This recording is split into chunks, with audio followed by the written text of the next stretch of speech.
Welcome to the Mike Litton Experience Podcast. Mike has over 31 years experience in real estate, finance, and investing. He's passionate about being a father, a teacher, a realtor, an investor, and a leader. Everyone has a story, and our passion is to help them tell it. And now, introducing the host of the Mike Litton Experience, Mike Litton. So what can you expect from the Mike Litton Experience? You can expect stories that will inspire, motivate, advice that will sharpen your focus, and expert information on real estate, finance, and market conditions. The number one thing I've learned in business, Owning this business for as long as you have, right? So you've been doing this now for 13 years? 12, I guess it is. 12 years. Okay. So 12 years. What's the number one thing you've learned in the 12 years? Always focus on what the customer's long-term goals are. Okay. Because the more you're focused on your customer's goals, sometimes that's really hard. That's not as easy as it sounds. Right. Because what your customer tells you they want is not always, it may be part of what they want, but if you can figure out what their broader goal is, and you can be of service in getting them to that goal, you can turn a one-off deal. And this is true in my business, certainly, where someone will bring us in for a couple of events and then turn it into a larger campaign. Right. But it's also true of basically any business, that if you are constantly looking for how do I solve my customers' problems for them and be a solution that's hopefully within their budget of getting those problems solved, you essentially are always going to have a place at their table. Yeah, no, I agree with that. And that comes from caring enough to ask, right? You have to care enough to ask and then dig a little, right? Yeah. You have to ask, and then they have to tell you, and then you have to go, okay, well, tell me more about that. Right, exactly. Tell me why this, right? Why is this what you're looking for? And what you'll find is they'll answer that question, and then all of a sudden you'll discover, oh, well, what they really want is this. Yes. Different than what they said they wanted, because what they told you they wanted in the beginning usually is the politically correct thing. Yes. But if you dig a little bit, you'll figure out what the real pain is, right? What the real need is. And that's really essential in business. It sounds like it's incredibly essential in what you're doing. Oh, absolutely. And you have to be careful in trying to understand what are they seeking to do? And then sometimes you have to say, do I want to be a partner for this? Right. So part of that is assessing long term, is this something I actually want to associate myself with? So when you have a new client, it sounds like you sit down and do a detailed needs analysis with them, which is really smart, because I try to. Not all clients want to. Yeah. But you got to think about this for a second, right? If you're sitting down and doing a detailed needs analysis with them, you're also deciding whether you want to be in business with them. That's right. Right. So you're not taking all comers. You have people that'll sit down with you, and you'll sit with them and figure out what their real motivation is. That's right. And then you'll decide, maybe maybe we're not necessarily the best fit. That will keep you sane. Yes. Somewhat, right? In a business that can be a little tough. That's true. That's so important. So let me ask you this. If somebody's listening to this podcast and they're looking to make a splash, because let's be honest, that's what you do. Okay. Sure. You make a splash for people. If somebody's listening to this podcast and they own a business and they're looking to make a splash, or they have a campaign and they're running for office and they're looking to make a splash, they're going to be getting in touch with you. What's the best way for them to reach you? They can go to our website at crowdsondemand.com and fill in request a quote.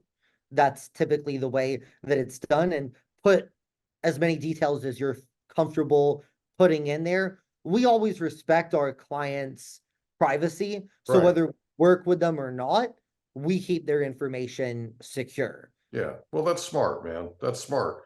But, so people need to know if they have a company and they want to make a splash, they're coming out with a new product. Sure. They have a campaign that they're doing and they need some extra support, right? You're somebody, yeah, you're somebody they can reach out to, and they literally can get a crowd on demand. That's right. That's as long as what they're looking to accomplish and what you're willing to do match up, right?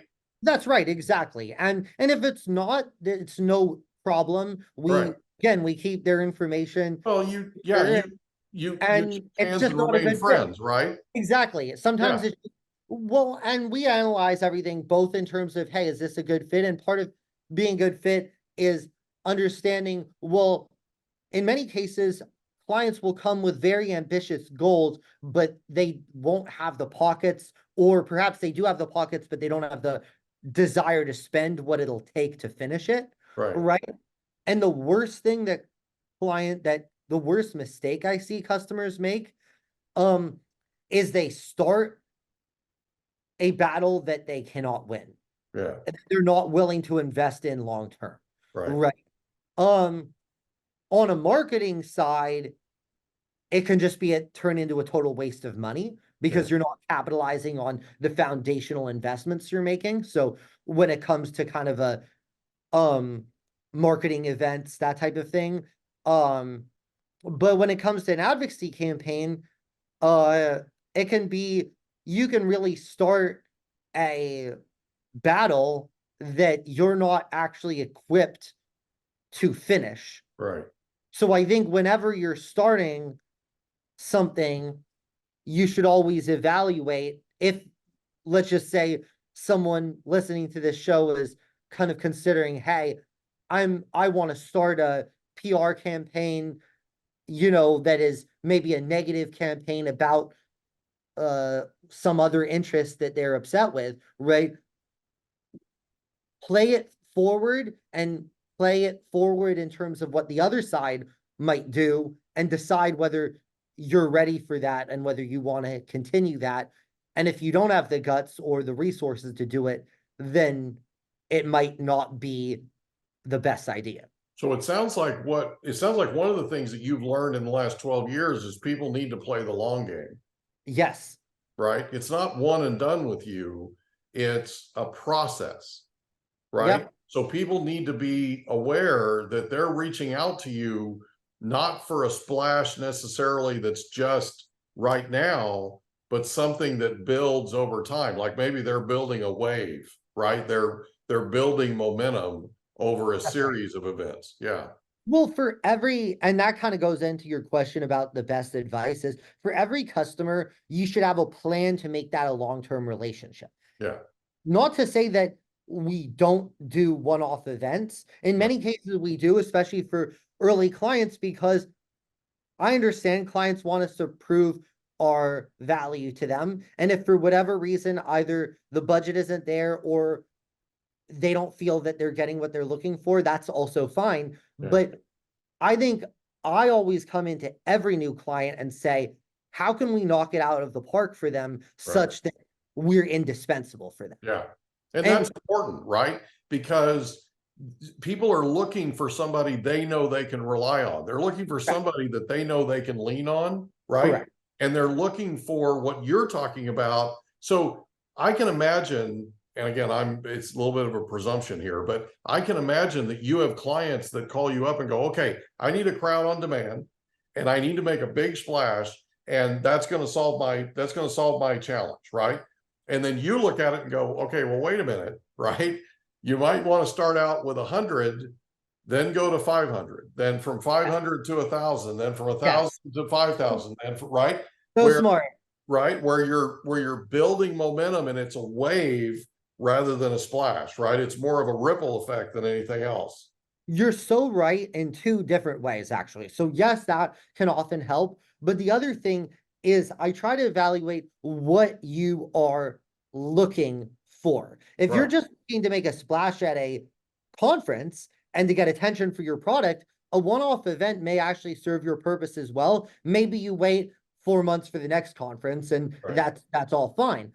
But the scale, what I think you're also saying is the scale needs to match the manpower, Right. right? Like I had somebody call Well, me. and the end result, right? Because, Yeah. right, because it's not, so it's, even the one-off thing at a conference, right? The one-off thing at a conference should be part of a broader plan, is what I'm getting Correct. from you, in terms of, okay, we're going to have 100 people at this conference, then we're going to have 500 a few months later, then we're going to have 1,000, then you with me? Yeah. You should Right? be my head of sales. Yeah. Well, I'm just saying that's the way people should be looking at it, is what I'm saying, right? And I agree. sometimes that's hard to do. And that's where you come in, where they would reach out to you and they'd say, okay, sit down with me and let's figure this thing out. Because one of the things that in what you do and have been doing for 12 years is how to make an impact. Yes. Okay. Yes. And what I'm getting from you is the greater impact is not the first salvo. The greater impact is the repeat, Yes. Yes. but build as you repeat, right? Build as you repeat if your resources allow, but even just repeating is great. Because the thing is, okay, I was talking earlier about the bringing out 1,000 students to a demonstration, right? Yeah. Even if, let's just say, I can bring out a bunch of people, right, to a demonstration, that happens once. Yeah. Imagine what you can't do is get 15, 20 people to stand outside an office building every day for 2 months, right? No one's gonna do that, right? But we will, right? But it's very hard to just be like, hey, I'm calling in a favor as a friend, stand outside this office building for 2 months, right? You could say, hey, show up next Saturday at 2:00, and maybe they will if they're a good friend. But the value of repetition is important, and the clients we've done the best with are the ones that have a long-term view. I think any business owner would say that, though. Well, I think the best thing about what you're doing is you're a predictable outcome, right? And the best thing, I think, the thing that's most invaluable is you're sitting with them and you're helping them put a plan together. Because here's one thing that most people don't. Okay? You know how to solve that challenge. Yes. They have. You with me? So they're going to sit with you and they're going to tell you, this is what I'm trying to accomplish. And then you're going to be able to sit with them and do that detailed needs analysis to figure out what that plan needs to look like. Yes. And how you build that momentum to a crescendo that gets them where they want to be. Correct. Like you can start off with 100, right? And you can make a splash, and that 100 can generate media coverage for you, and you can generate revenue from it, right? And then you take that revenue and you reinvest it in the next one that's 500, and the next one that's 1,000. You with me? So it can be a process where they might not have the capital right now, but you can help them get to a place to where they earn that and they can reinvest it in their business. Yeah, and especially in the case of doing marketing for sort of startups, particularly venture funded ones that have a product ready, we are very effective because the ROI is almost as direct as that. In some cases where it's a longer battle, it takes time to see those results. When we're doing kind of corporate PR stunts, these type of events, people see results immediately because you have 100 people do something fun and innovative outside a conference. You got people talking to you right there. You just quadrupled your number of leads because everyone. You've got people covering it for social media. You've got news crews covering it. It's an event. Exactly. Right. So the ROI, the return on investment there can be almost very direct. Yeah. In other cases, we've had issues where our work has made clients billions of dollars. Now that takes a little bit longer. Sometimes do these sustained campaigns to raise awareness about important issues and affect change. But that is also awesome. Yeah. But whether it's a one-off or a few times affecting kind of an ROI for a company or these sort of sustained advocacy efforts, I think there's a huge benefit of doing what we do. Well, and it's a no-brainer to an extent, right? This is automatic. Okay. The best thing about this is you need people to show up at a certain place. People know where to go to get that, right? They come to you to get that sure thing. Exactly. Well, and that's the thing. And you're so right, Mike, because at the end of the day, getting people to show up, there's no certainty anymore. Right. Even your friends, even your family, people can say they're gonna come, but it often Somebody gets sick. exactly Something else happens, right? They because forget. frankly, a lot of people don't really want to go out, especially to demonstrations, right? Yeah. But it's a guarantee, right? Whether it's an audience, a demonstration, anything, right? What we provide is the guarantee, Yeah. right? And in many cases, people use us because let's just say you have an event and it's a 250 seat place. You don't Right. necessarily need us for 250 seats. Maybe you need us for 50 seats, right? Right. Where you fill it enough where, okay, even if 25 people more come, it's looking good, right? You're creating this base layer, this Well, foundational. yeah, you're priming the pump. Correct. Right? You're literally saying, okay, we're going to have this number here this time. Then next time we're going to have this number. Next time we're going to, you with me?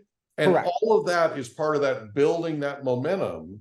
That's right. Right. And that's where people reach out to you, and it's crowds on demand, right? Crowdsondemand.com. Crowdsondemand.com. Yes. Right. And they reach out to you, they sit down, they have it, they get a detailed needs analysis, and they figure out a plan to make it work. I love what you're doing simply because it's an automatic thing. They get what they're paying for, and they know for a fact that you're going to deliver, right? Exactly. And then it's a process to get them to where they want to be.